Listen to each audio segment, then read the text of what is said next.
about their perceptions, their beliefs, as well as what they believe people are thinking as a whole. Well, myself, I'll be hosting. I'm David Watts, the director of OnStage OSP Cares. We'll have Download Hub, Luana Bradford of the Bradford Group, and we'll also have retired who will be coming and talking about his perception. To be able to kind of share what they understand right now about this election. And I tell you, it's really fearful in a way, because we feel like if the wrong president is chosen, then many of our rights can be taken away. And that there may be even some loss of freedoms from people that are in this country. So we're concerned about immigrants. We're concerned about people who are having their rights threatened, namely women. You know, we are looking to make sure that the right president is in place so that, and I mean, when I say we're looking to make sure the right president is in place, we all have a vote, right? And so we want to make sure that our voices are heard and that we can kind of share what knowledge we have so that people will be fully equipped with what they need to know about these different officials. We'll be talking about what President Trump is saying that he's going to do, what former President Trump and Vice President Kamala Harris is saying that she's looking to do as president. And we're going to just be talking about what's going on, you know, even rhetoric that's been going around that we're going to see about debunking, because you know, it's not fair for a lot of things to be going out on media that kind of increases the fear and anxiety that people may have about participating in the process. And so, you know, if we have the opportunity to be able to share with people what we understand, what we know that can possibly help debunk some of those myths, then we should be doing that. So I'm glad to be here, and we're going to have some more people coming on. But again, thank you for joining us.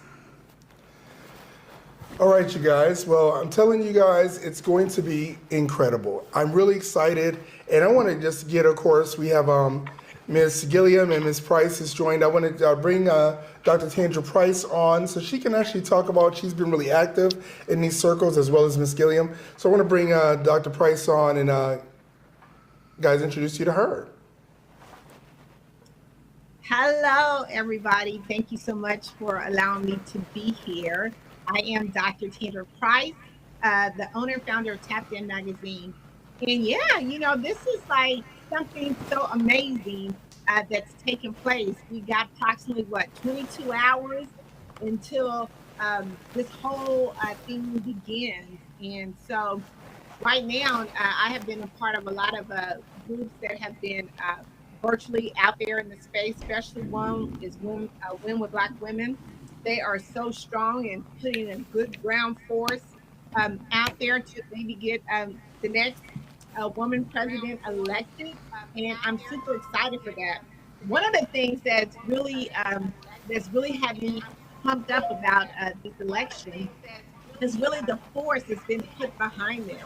I mean, how the women all have come together and really been boots on the ground to go out and make door knocking, go out making phone calls, and right now they're doing something that's so amazing that they're rallying up vehicles for people to get out and vote.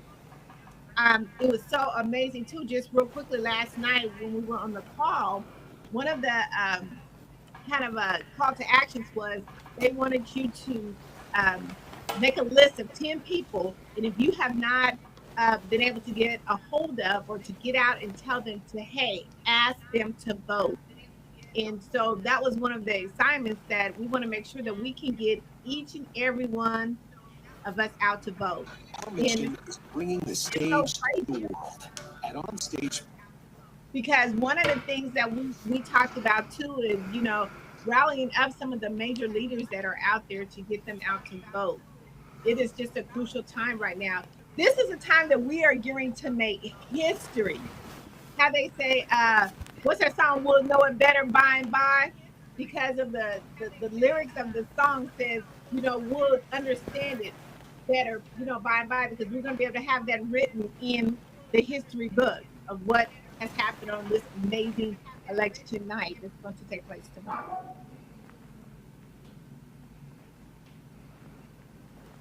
And if you Okay. haven't got out, make sure you go and vote. I love it. I love it. Incredible. Now I'm going to bring on our CEO of Digital Download Hub, Sharice Gilliam. Let's see. All right, Sharice. Hey, America. How are you today? Happy just one more day. What did just say it was like 22 hours? That's amazing. Amazing that we only have like 22 hours left before the whole entire lives as we know it change. Maybe for the good, maybe for the bad, we don't know. Until 22 hours passes by, I'm praying for the good.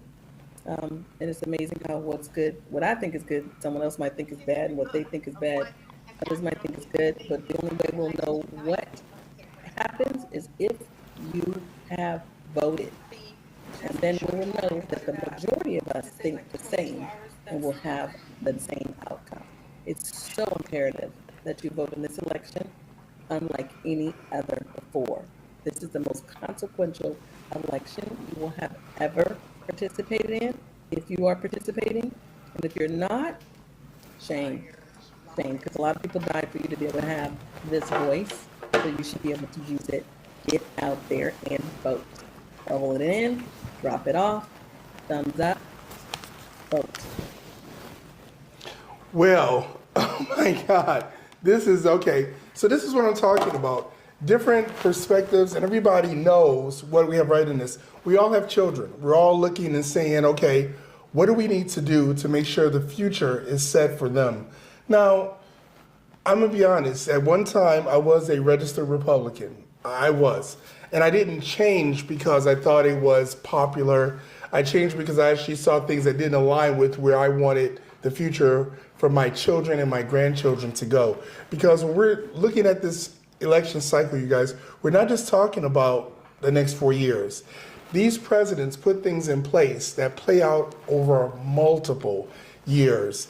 And people sometimes are benefiting from things that were put into place by the previous or sometimes previous administration. You know, they're saying, oh, well, Trump did this, but those things were signed into law by sometimes Obama. They were signed into law, you know, because of things that were set up for Obama that he was able to act on, and then Trump was able to benefit on. So I think you need to definitely do your due diligence when you're looking at these kinds of things, and you need definitely to make yourself an informed voter, you know. So you were gonna. Okay, so, you know, one of the things we want to talk about is what are these presidential hopefuls talking about? Like, what are their promises? What are they saying? What are they saying that you should vote for them for, right? And so I know Kamala Harris, she has some economic incentives or initiatives, I should say, and one of them is the middle class tax relief. And basically she's saying that if you are making under $400,000, that there is some tax relief for you, that you won't see any tax, you won't see any increase in your taxes. So that's one of the benefits. And then also she is looking at offering support for small businesses. I think at one point there was support for small businesses to be able to deduct like $5,000. And she's looking to increase that to $50,000. So she's really trying to put out some economic initiatives out there. And, you know, President Trump, you know, he's talking about some things too. I think his initiatives that he has was tax cuts and just expanding what was done in 2017, where he wanted a corporate tax rate to be not go over 15%. So he's looking to try and extend that. And I guess he's looking maybe to even try and taxes on tips or something. He's talking about taxes on tips and universal tariffs. So those are the things that he's talking about that are economic initiatives that he has in plan. So if anybody, maybe Tandra, can you talk on what you feel about the economic initiatives both Kamala or President Trump has, and what should be kind of a benefit? What do you think is the most benefit to the most people? Well, first of all, I want to say, let's talk about leadership, first of all, okay? I know that, you know, a lot of things are on the line right now, but we want to talk about true leadership. I want to bring that up because just over the time span of this whole election, we want to talk about leaders who are lifting one another up. And Kamala Harris talks about that, and not having us really being divided as a country with so much, bad rhetoric and things of that nature, or even just people trying to buy into the voting system. So we want to talk about what a real leader is and what kind of leader we want to have to run our country. Furthermore, too, we want to talk about some of the things that Kamala Harris is talking about that is so important is, one, about the sandwich generation. We got to talk about, the elderly and how it's costing for us to be able to have to take care of one of our loved ones. I don't know if you have ever had the opportunity to have someone who needed, that was elderly in your family and needed some home care. And basically you had to dump all your savings, all your money, everything just to be able to take care of them. And I like how she's going to have Medicare be able to be a part of that.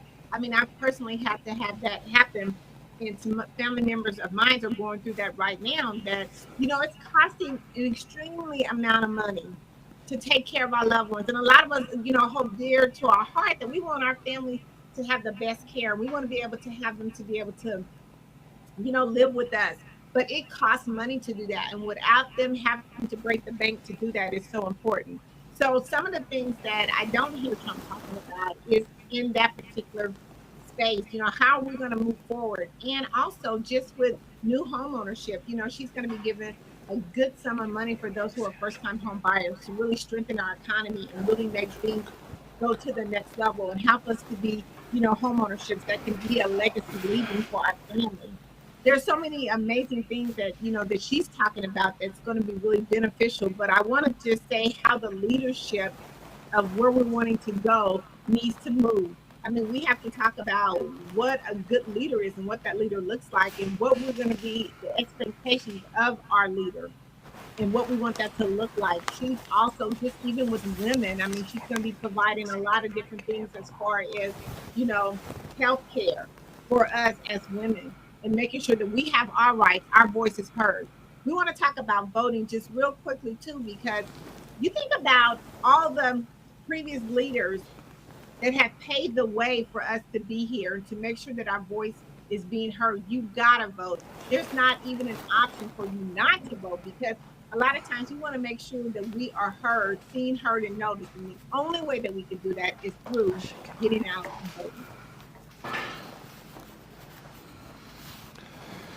I just had to put the all three of our panels so far up on the screen, and I'm really excited. So I wanted to hear from you guys as women.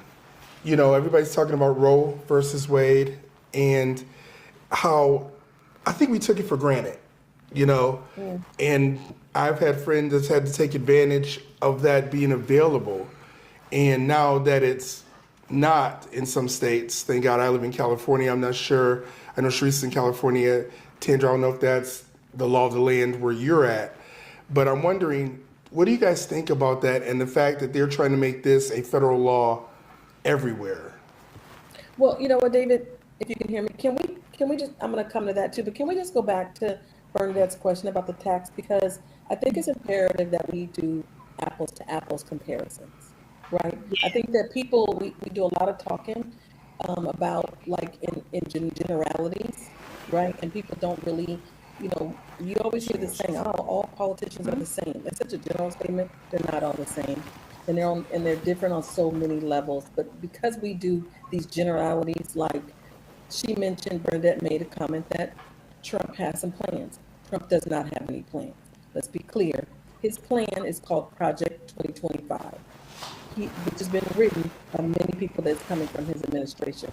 So I want to make sure that we drill down and educate people so that when they walk away from this broadcast, they'll be able to say, you know what, I didn't know that, and I can go look that up. So let me give you some specifics. When you talk about a tariff, he wants to do a broad generic tariff. You mentioned that. That's called a consumption tax. For me and you, that's what it would be called, right? So I want to make sure we're really clear. It says here in Project 2025, yes, I've downloaded all 900 pages and I've read them. Here on page 698, it says a consumption tax on all goods. The income tax hikes For taxpayers in the 10 to 12% tax bracket now, for Project 2025 will increase to 15%. That means the taxpayers in the 24 to 22 to 24% will go to 30%. Most people are in that bracket. So the economists are saying, for a simple example, if you're a family of 4 and you have a $100,000 income, you will get a $2,600 additional federal income tax. However, if you are in the $5 million year income, you will enjoy a $325,000 tax cut. I don't know about you, but that does not sound like a plan for the middle class. So I want to make sure that we're clear about these things. The second part is the home interest mortgage rate. I've been a homeowner since I was in my 20s, right? And those things are imperative for us to have. The dream of an America is owning your own home. He cut, so those of you who can remember back when he got in office, you remember doing your taxes and that tax cut we used to always get was not there anymore. And we were like, what do you mean I'm paying taxes now? Because we didn't have those benefits anymore. Those are going to be going away. The SALT tax, the state and local tax deductions will be eliminated again. Those hurt us. Fannie Mae, Freddie Mac, we need those deductions. And it says here the average homeowner will cost a $1,200 a year. You will be paying $1,200 more per year as a homeowner. And you can find that on page 697 and page 706 in Project 2025. So I want to make sure I'm clear with you guys. If you think I'm making it up, go read it. And I just gave you the page numbers. You know, that's so good to be so informative. A lot of us who don't really understand what Project 2025 is, they have not even took the opportunity to, download it and read it. And thank you so much for sharing that with us, because it's important that we, stay educated, especially in this process of going to vote. We have to know what our rights are and what we're voting for. And we need to know that it's already in writing. This is what they're going to implement. They've already written it. They've already, over 100 lawsuits have been brought about it already, that whether we recognize it or not, these things are going to be impacting us. So we can think, oh, he's funny and he's cute and he says crazy stuff. We need to look at what's going to be law, right?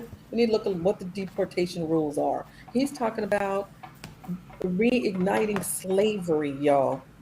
Slavery. So, and I had a conversation with someone earlier and they said, oh, I don't like her, I don't like him. I said, listen, I'm not interested in you like him, and I'm not interested if you like her. What I am interested in is not becoming a slave again, okay? What I am interested in is not paying $1,200 more a year on top of the high mortgage that we already have here in California, right? I'm talking about making changes so that my grandson and grandchildren can be able to do the things that we were afforded to do in the generations in the past. This is not about likes. This is about policies and how they impact our lives. And we need to stop sleeping on that. I agree. I mean, we have to think too of our children. It's so funny you mentioned that. I often joke, I would not make a good slave. And, I think one of the things that I think is so amazing is the fact that they put it, as I think you should, Teresa, 900 pages. They put it out there. But most people don't take the time to read. And so what happens is they go, well, it wasn't like we didn't tell you what our agenda was going to be. Right. And so when you're looking at all this, as I say, you've got to be an educated voter, because what really bothers me is I'll see a commercial and it'll be like, no on 37. And then I'll see a commercial that goes, yes on 37. And they both have these really propelling viewpoints. And I'm like, oh. But then if you look in the voting booklet, it breaks it down. Oh, if you vote no, this is going to happen. If you vote yes, this is going to happen.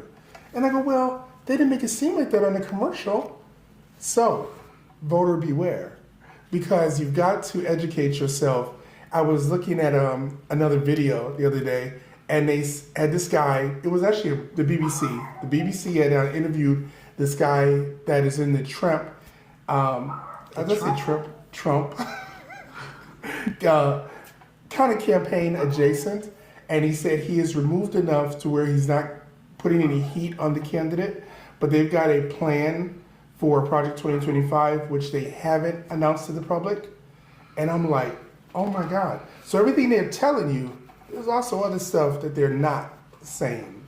And he was actually telling his guys because they were posing as investors that wanted to see Project 2025 come to light for certain financial benefits of their own. And they were recording with a hidden camera. And I'm just like, oh my God.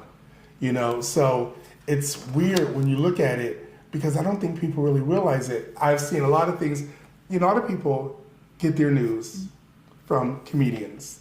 And I'm speaking specifically of The Daily Show, and I gotta be honest, I sometimes don't have the bandwidth to watch news because it's so depressing. So I've watched Trevor Noah, Jon Stewart, and tongue in cheek, but they cover a lot of the things. They went out and they interviewed some people at a MAGA rally, and they were saying different quotes that Trump had actually said. And they were saying Biden said it. And they were like, one of them was, oh yeah, she's hot, I'd really sleep with her. And you know, I don't care if that was my daughter or something. It was something along those lines that was really crazy. And they were like, yeah, because that's right, because Sleepy Joe's a pedophile.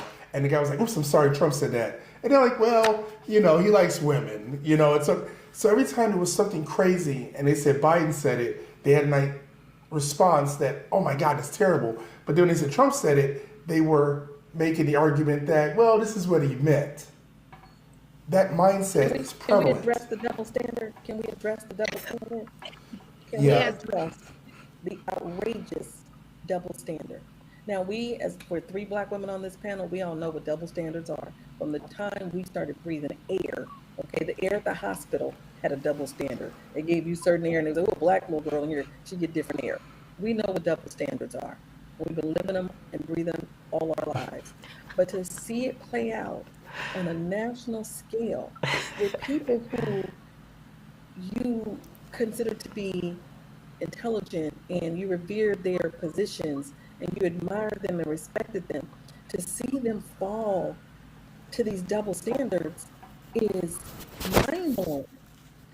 It's one thing for it to always been, you know, hidden in a secret, but then it's one thing to put it out there for the world to see, but it's another thing to then lift that voice up and make it become a standard. The double standard is a standard.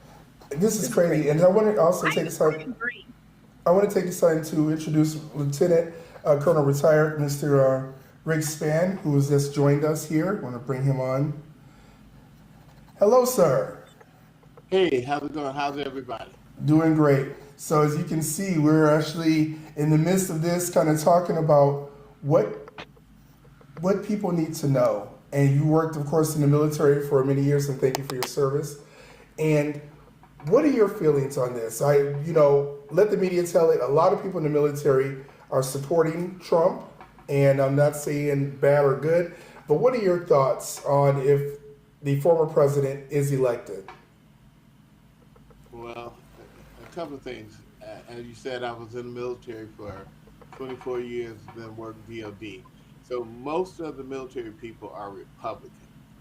Now, and that probably means that most of those will support Trump, but some won't. A lot of the people vote on the issues. So the issues now being women's rights. I talked to some of my buddies, and they'll vote for the women's rights, and so that means that they'll probably vote for Kamala Harris and all that. But the biggest thing with the military people, they vote for strong defense. They don't like Trump per se, but they vote for strong defense. And you know, that being said, I agree with the lady talking about the double standard. A lot of the people are voting because of the information that they get.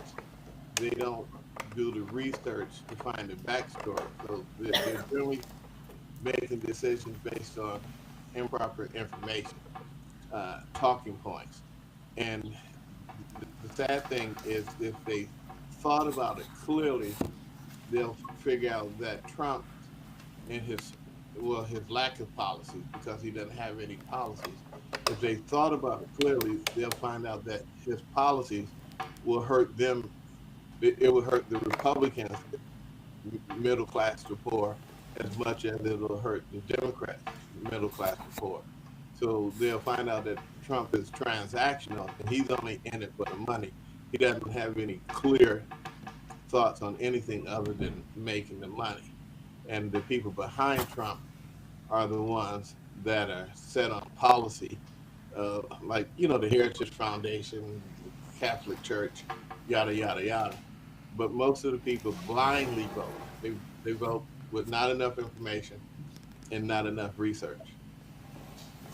Wow. And this is what let we me need to know. just to chime into what he said, I'll go back just to probably 2025 says that it will call for the crafting will eliminate the Medicare funding to states, giving the states the power to deny coverage for particular services to veterans. Okay, so that's on page 467. Go read it for yourself. It will cut the benefits for disabled veterans by reducing the number of healthcare conditions that count as their benefit. Go read that on page 649. Okay, this goes on and on about how many benefits veterans are losing. And yes, I too am a United States Air Force vet. And people depend on people who go to the VA services, they depend on those benefits. That was a right that you were told when you signed up that you would be getting this benefit, health care benefits. And now they're cutting them and you're losing them. It's wrong. But read that. It's page 649. Read it for yourself. Sorry. This is You incredible. know And what? Real quickly, I want to chime on that too, because Trump has really showed how his relationship is with people in the military, even from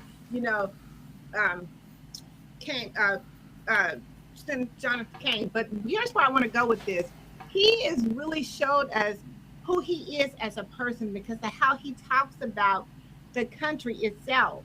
I mean, talking about we're, trash and, things of that nature. I mean, that tells us just how he is and how he's going to treat us, along with what he's doing with Project 2025. It shows how he feels about the country, period. And I just wanted to say that because, and thank you for your service, both of you, by the way, but it goes to show, even if he doesn't have the best relationship with military people, he doesn't have the best relationship with people that he cares about in the country, period.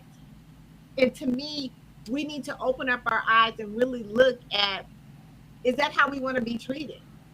But I think the sad part about it is we believe the media and news is supposed to be a source of neutrality, and that they're supposed to give us both sides and give us all the information so that we can be informed.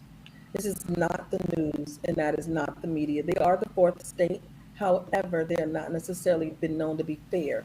If you are a historian and you studied Civil War, you will remember how the media was 5 times worse during the Civil War and the Emancipation with Lincoln. They would come up, they were worse than what we consider Fox News to be today. If you can, study history and go back and see how they created all kind of propaganda to go against Lincoln and emancipation in order to be able to make Lincoln lose the election so we would not have emancipation. The news media is not fair or balanced or equal. So it's imperative that we do more than just watch and listen to what they say. Read the documents, read the bills, read the initiatives, and see what really is going to be best for us. Get people elected who are same mindsets and thinkers of what you have or have life experiences.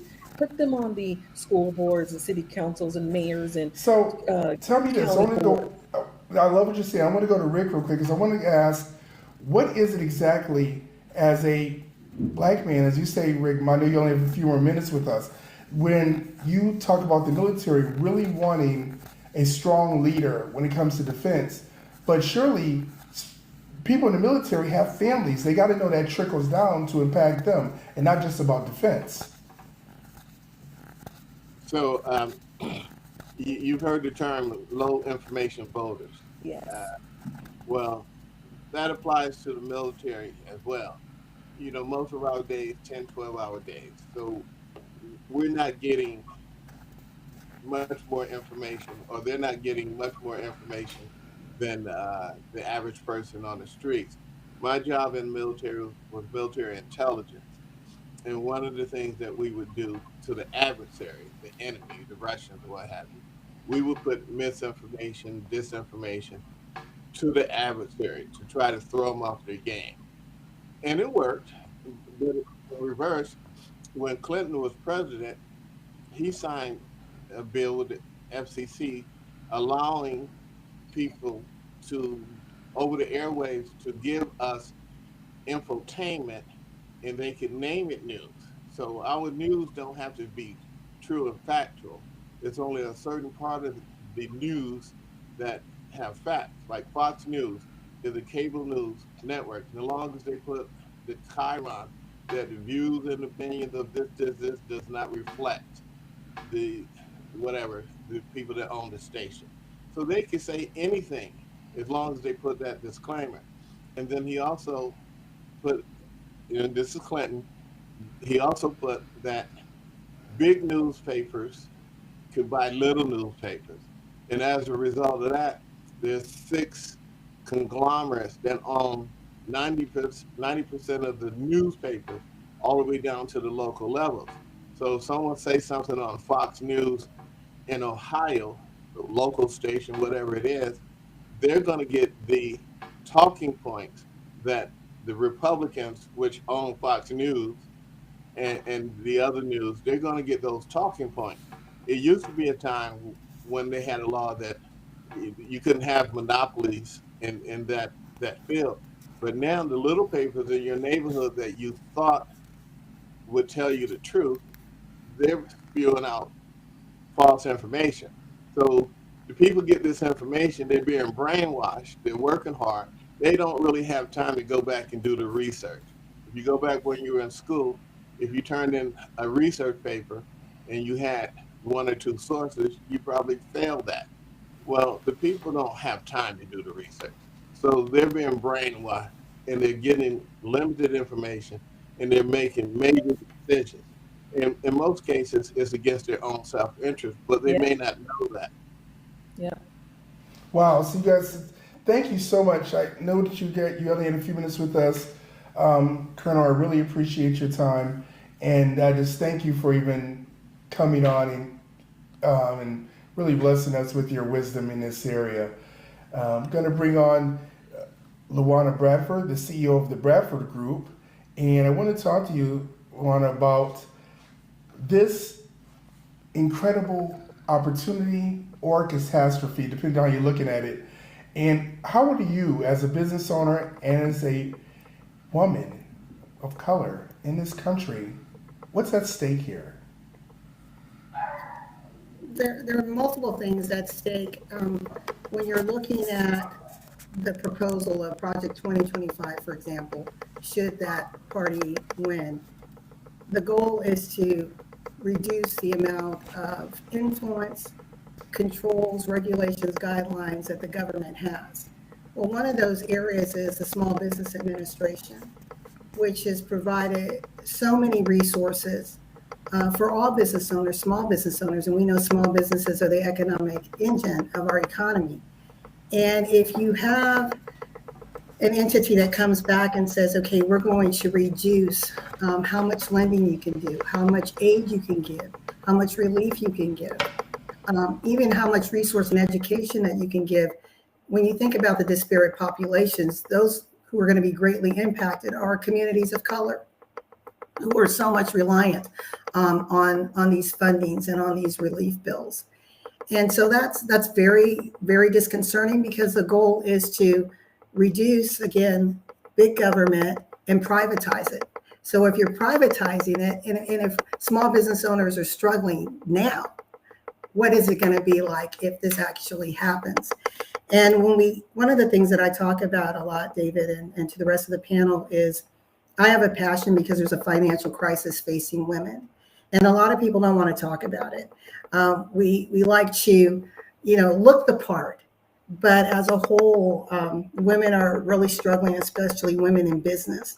The average small business owner earns less than $50,000 a year. So when you're looking at the cost of doing business, the cost of keeping the roof over her head, since we're talking about women, what's really left when you're looking at disposable income or the opportunity to build generational wealth? And until women come together and start talking the truth about where we really stand financially, we're going to continue to spin and spiral downward.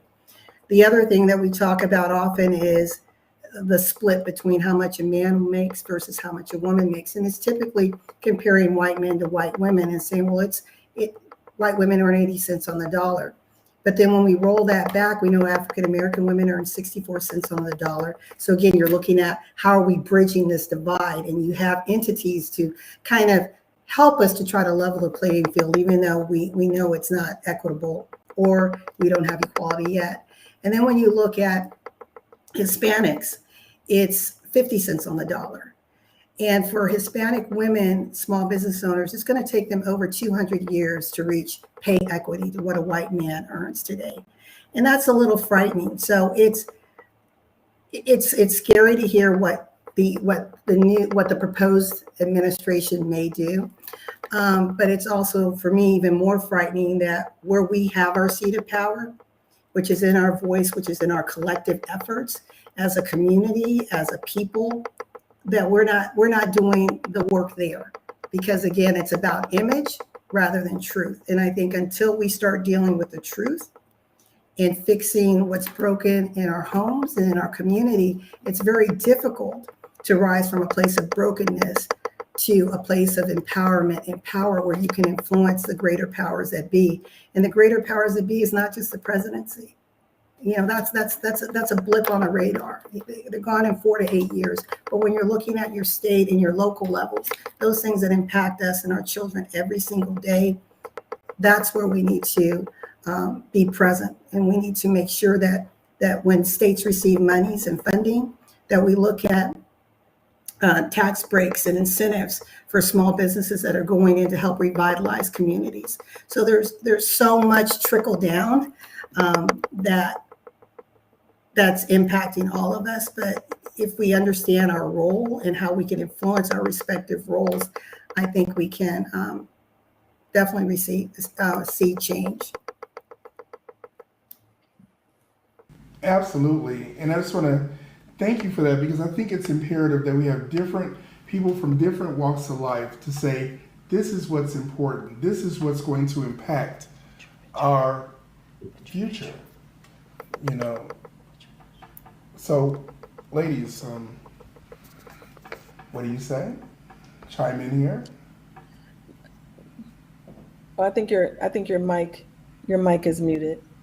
Oh, thank you.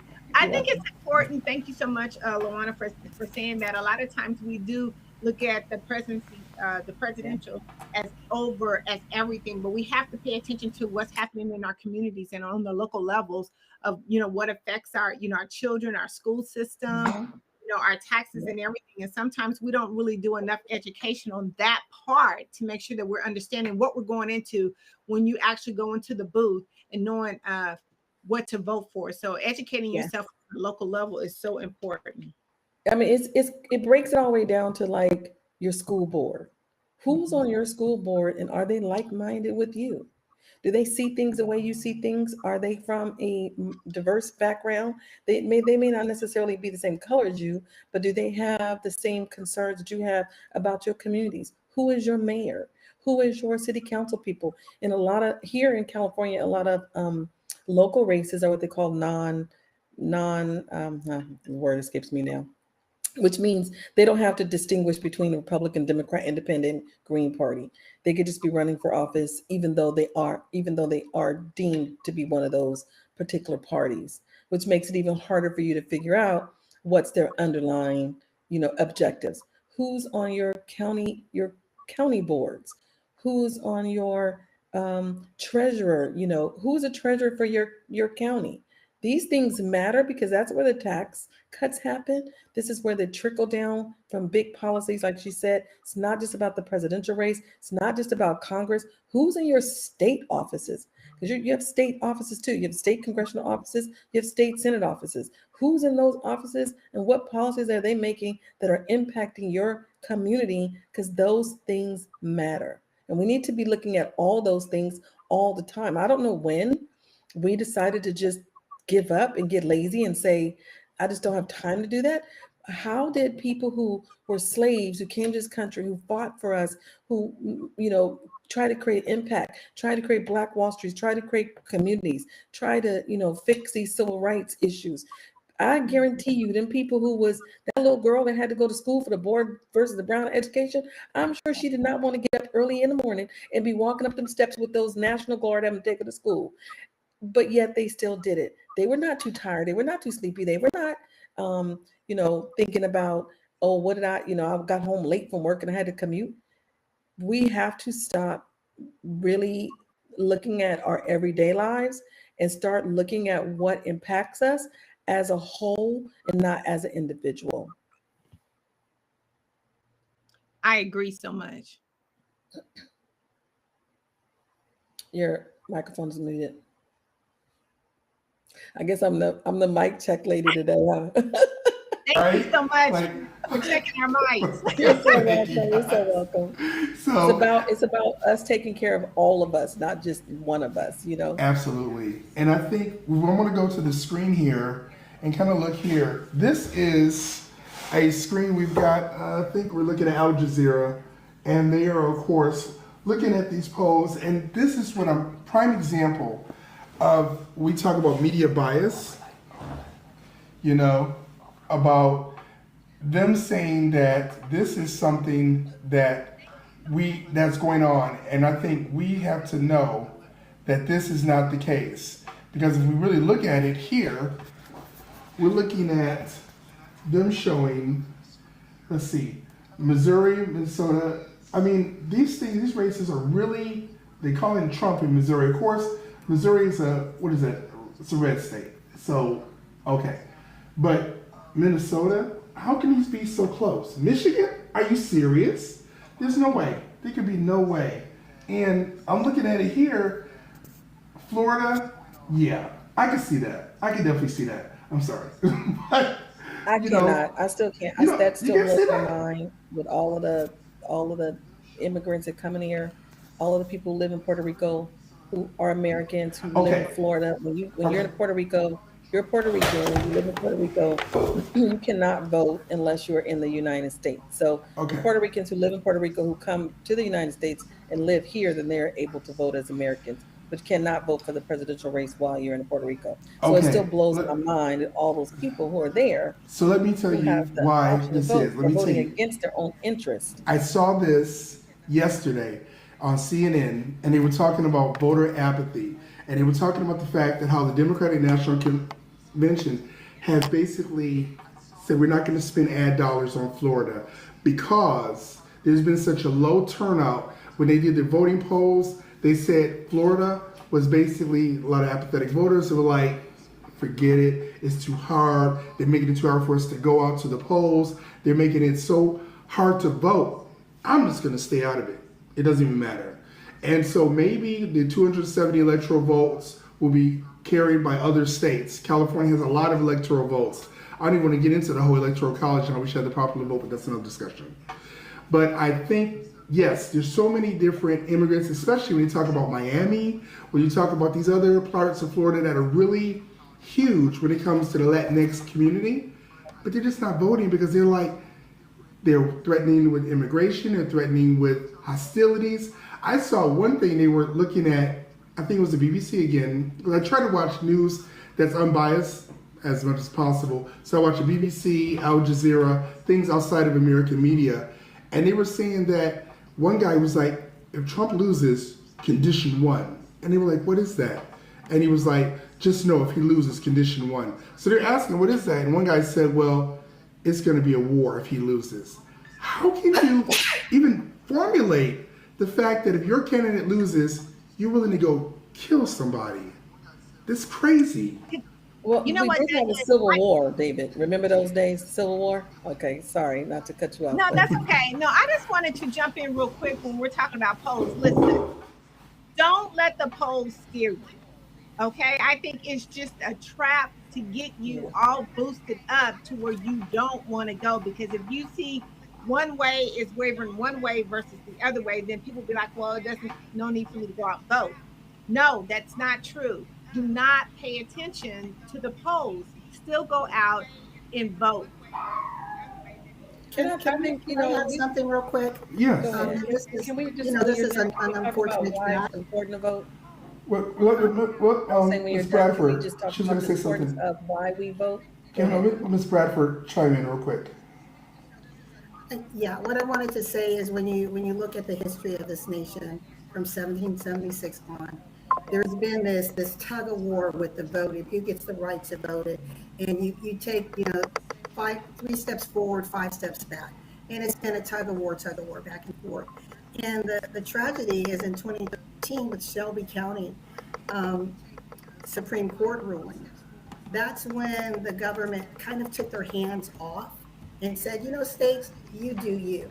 And they gave them kind of carte blanche to change their voting registration and voting process guidelines. 29 states started to roll back what was previously favorable for the voter. And of those 29 states, there were 93 voting laws. Here in Georgia, I live both in Georgia and Arizona. It just cut off. Damn.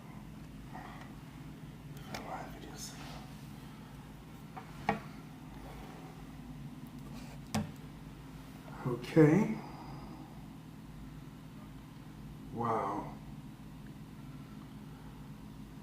Our thing totally cut off. Are you fucking kidding me?